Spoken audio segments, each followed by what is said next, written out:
Hey guys, Spudknocker here, as always, and today I was looking through my library of DCS World videos that I've made over the past more than 2.5 years now, and I realized that I had a glaring hole in my makeup of videos, and that was an F-14 Tomcat cold start tutorial. And I thought it would be a great time to rectify that missing hole in my DCS World tutorial library, because I've seen quite a few new pilots show up in the Spuds Discord server who have just bought the F-14 Tomcat and are looking for help with learning how to fly and fight in the big turkey bird. Now before we get started with this tutorial will cover both the F-14A and F-14B. As of early 2021, the startup procedure and cockpits for both of the Tomcat variants we have are exactly the same, so you guys won't have to worry about watching an F-14A versus an F-14B tutorial video. And before we get started, let's go ahead and talk about our channel sponsor, Bleeding Edge Supplements. They make an awesome cognitive and energy enhancer called Severe Clear that conforms to both USAF and FAA standards when it comes to pilot energy supplementation, and they taste pretty darn good as well, and they definitely help when it comes to flying a long time in either the real cockpit or the virtual one as well. So make sure to check them out and use SPUD for a little discount on your order as well. So let's go ahead and get started with the tutorial. Okay guys, welcome back to the office of the F-14 Tomcat. And like I said in the intro to this video, this tutorial will cover both the startup procedures of the F-14A and F-14B. Now both variants of this jet that we have in DCS World as of early 2021 have nearly identical cockpits and have identical startup procedures. So you don't have to worry about whether you're trying to start up the F-14A or F-14B and watching the correct tutorial to get you there. Now another thing to note about the startup procedure from the front cockpit of the F-14 is the actual sequence and the way you start up different systems and flip switches and turn things on doesn't necessarily matter quite as much as in other aircraft like the AV-8, the F-A-18 or the F-16, where the pilot himself is actually responsible for aligning the navigation gyros and getting everything set and ready to go. A lot of that responsibility falls onto the Rio in your back seat, and so you can kind of come up with your own methodology of what works best for you for getting the F-14 started up and ready to go for takeoff and flying out into combat. So with that being said, you don't have to follow me exactly as you see me do things, but it'll be a great place for you guys to start to come up with your own methodology of getting stuff ready to go. So first thing I like to do is I like to go ahead and get rid of our HUD camera here and get some better forward visibility in a jet that is already a little bit challenged in that arena. Next, I like to go ahead and come down to my left hip and turn on my oxygen. Turning on the oxygen in a jet is definitely something that I tend to forget quite a bit until I get up above flight level 100 and start to pass out, and then I kind of have a freak out moment, turn on the oxygen, then I'm good to go. So make sure you don't follow Spudknocker's example with that one. So next thing we'll do is we will get the ground electric power and the ground air started. We'll open up the slash key to bring up the comms menu. We'll go to the ground crew. We'll go ahead and go ground electric power on. Chief, turn on the ground power. And we'll connect the huffer with the ground air supply. Copy. Connect ground air supply.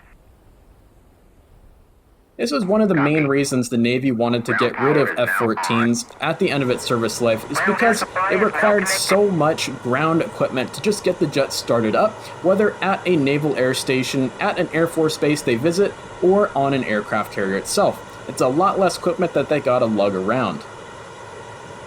Next thing that we're going to do is we're going to talk to Jester and we're going to tell him we're ready for startup. But before we do that, let's go ahead and arm our ejection seat. Open up the Jester menu. We'll look towards the startup position. Copy that. And we'll tell him to start up. If you're with a human Rio in the back seat, you'd of course just want to talk to them via Discord or through the comm system that is in SRS for the intercom. We can hear Jester loud and clear, so we'll tell him loud and clear.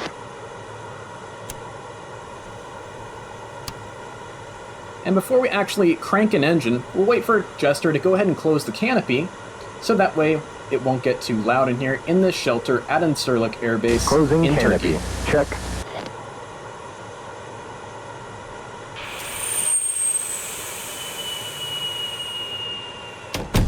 Ready to start. Now it's a bright early morning here in Surlik, Turkey, and it's time to get going to get back to our aircraft carrier that we had to divert from last night.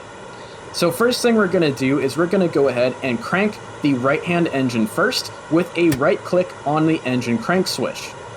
Next, we're going to take our attention and put it onto the engine indicators down here to the left of the HUD and the left VDI and HSD.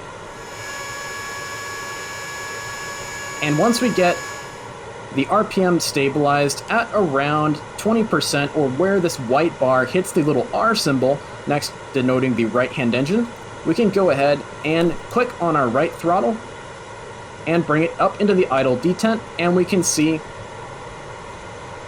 our hydraulic pressure has risen and our oil pressure will continue to rise as well. Our temperature indicator will spike and then stabilize. And we should get our right-hand engine to stabilize at just below 70% RPM for the idle setting on the throttle. Now at this point, I recommend using the time that it takes to actually get the engine fully spun up and fully started up to start turning on other systems in the cockpit to make your startup procedure a lot faster and more efficient. We can see that we're now stabilized out at about 68% RPM, so we can go ahead and come back and crank the left-hand engine. We're going to be looking for the same indications here, about 20% RPM, or when this white indicator bar hits the L, denoting the left engine. We can see the oil pressure and hydraulic pressure rising as well. Everything is looking normal. We can go ahead and click on our left throttle to bring it to the left detent, left idle detent that is, and we can see our temperature indicator is spiking. TIT stands for thermocoupled indicator temperature, so TIT. But most people and most pilots and ground crew referred to it as simply just the temperature indicator for the engines. We're waiting for the stabilization of our left-hand engine at about 68% RPM to let us know that our TF30 engines are up and running and good to go. So at this point, we're all focused on avionics and getting things set up and ready to go avionics-wise. So we go ahead and zoom out again, and we can talk to Jester and let him know to start aligning the INS. We'll go for INS 5 because we don't want to get lost over the Eastern Mediterranean as we try to find our aircraft carrier again.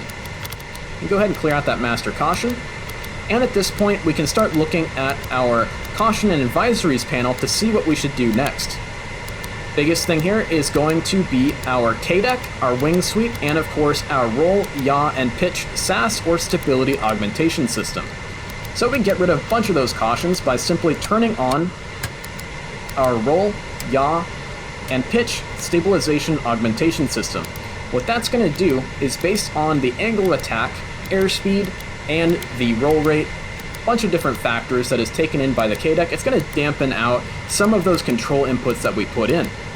Some people say that it's very, very easy to rip the wings off of an F-14 in a dogfight in DCS, but without our SAS turned on, it would be even easier, and pilot-induced oscillations would be the order of the day. But next we can go ahead and turn our radio on. We can have it either in preset mode or manual mode. In most of my multiplayer missions in the F-14, you'll see me in manual mode as I switch back and forth between different discrete frequencies to talk to different people, agencies, and controllers. We can also set up and get our TACAN ready to go up front here. With Track IR, it's a little bit hard to see back here and zoom in at the same time, but we can have it off, receive, transmit, receive, air-to-air, and so on. We'll go ahead and leave that off for now. And at this point, we'll go ahead and reset our altimeter by giving it a right click and holding it for a few seconds to get rid of the red standby flag. You can fly with the red standby flag there, but it's a little bit annoying to look at throughout the entire mission. We also have a knob down here to set our current altimeter setting for the airfield we're currently at. Next, we'll go ahead and uncage. our radar altimeter, and we'll set it to about 600 feet, and we can give it a left click to give it a quick test. I like to always have it set to 600 feet because that's where it's going to go off in our base to final turn when approaching the aircraft carrier. Next, we can come in and we can uncage our standby attitude indicator, and we can start to turn on our different displays, including our VDI, HUD, and HSD. We can, of course, adjust our HUD brightness, ready to taxi. our VDI brightness, as well as our HSD brightness as well. I always like to preset my gun to a gun rate of high, whether I'm engaging ground targets or air-to-air targets. I always like to just have it in a high position, but you guys will also have your own theory with that as well. Next, we'll go ahead and take our emergency wing sweep handle, we'll push it all the way to the forward position, give it a right click, and then close the cover over it. Now this is very, very important to make sure that we get our wing sweep set and ready to go when we reset our K-deck once we're outside of this hardened shelter. Please, please, please keep in mind when you're flying the F-14 Tomcat that you are flying the largest aircraft that's flyable in DCS World with the longest wingspan. If you open up your wings in a small shelter like this, you'll be very disappointed to find that your wings will explode and break off because you just scraped them against the side of the hardened shelter. Also keep in mind that at an air base like in Surlik here in Turkey, when you taxi around, the taxiways are very, very small. There are fences, there are light posts, all kinds of things that the wings in your F-14 Tomcat can smack and break your wings right off, which can be very, very frustrating. This is very similar to what you'll find when taxiing around on an aircraft carrier. You only sweep your wings forward once you are in an area that's clear and ready to go, usually once you're set up and ready to take off from the catapult. So at this point, we'll go ahead and also reset our gun ammo counter. The gun in the F-14 carries 675 rounds of 20mm ammunition, so we'll set it to 670. It's better to be a little bit under than a little bit over, in my opinion. We can also double check that we have that gun ammo set up as we need it to be by going to the air-to-air HUD mode, selecting the gun selector very quick. We can see G and 6 for gun, go to the weapon selector to the off position, and go back to the takeoff HUD mode. Next, we'll go ahead and bring our ECS air source back to both engines, and we'll make sure that we get our ground electric power off, Turn off the ground power. and our ground air supply disconnected as well. Disconnect ground air supply. We can see that Jester in the back there is doing his own bit test of the radar altimeter. And we can go ahead and turn on our nose wheel steering by hitting the nose wheel steering switch on our HOTAS. We can also, since we're at an airbase here, go ahead and turn on our external lighting. We can increase our formation lighting if it were dark outside via this roller here, the console lighting via this roller here, which gives a red glow to all of the labels on the different switches, as well as your instrumentation lighting here as well. We'll get our landing light turned on. You can also turn on cockpit floodlights if you wanted to here for a white light and a red light here as well. So with that, we are ready to go ahead and taxi on out. As you guys saw, the startup procedure is quite simple in the F-14, and you can make it go very, very fast once you develop your own methodology of getting everything turned on and ready to go. And of course, we'll turn off the parking brake. So we'll go ahead and start pushing up the throttles here.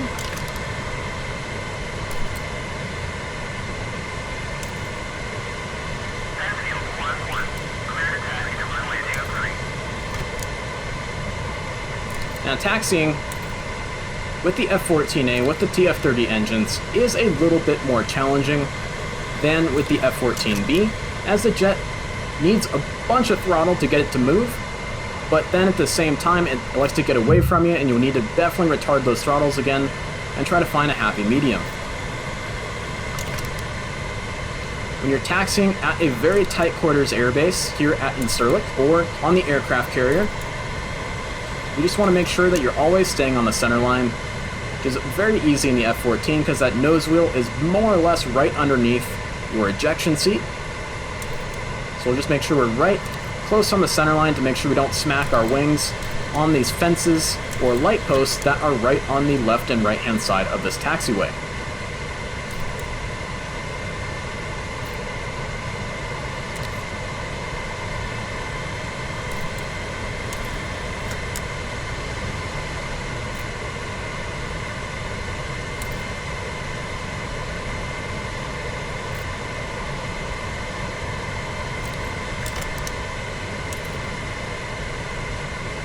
And we'll start to turn left onto the main taxiway at Incirlik as we taxi towards the active runway.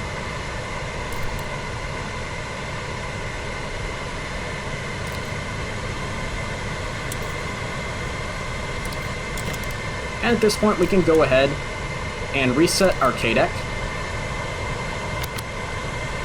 and bring our wing sweep HOTAS to the automatic position and unsweep our wings as we taxi down towards the active runway. And we'll bring our anti-skid and spoiler brakes position to the both position, so that way we get both anti-skid braking here at an airfield, as well as the spoilers will pop out, as we can see in the rear view mirror, and if we check over our wing, when we bring the throttle back to the idle position. And if we advance the throttle slightly, we can see the spoilers come back in, bring it back to idle, the spoilers pop back out, and help to aerodynamically slow your aircraft down during taxi. If you're on an aircraft carrier, you want to make sure that you have anti-skid turned off. If you're at an airfield, especially if the airfield is damp and wet, like a rainstorm just passed through, or it's currently raining, you want to make sure that you have anti-skid turned on to make sure you don't accidentally slide off the end of a runway. On an aircraft carrier, you want to make sure you have anti-skid turned off, so that way the aircraft doesn't release braking pressure on you, potentially leading to an incident where you may taxi the jet right off the side of the aircraft carrier completely unintentionally. Also, something very cool about the F-14 is the KDEC, a reset switch here, and the Central Air Data Computer, which KDEC stands for, was the very first central processing unit, or CPU, ever built and ever installed in any piece of machinery. It was a massive secret in the late 1960s through the 70s, 80s, and 90s, and was really only brought to light rather recently, within the last few years, with the very first inventors of the CPU being engineers at Grumman. So I hope you guys enjoyed this video, and I hope it helps you out in the future with getting the F-14 Tomcat set up and ready to go for combat, or just a training mission. And if you liked the video, please give us a like and a subscribe, and we'll see you in the next one.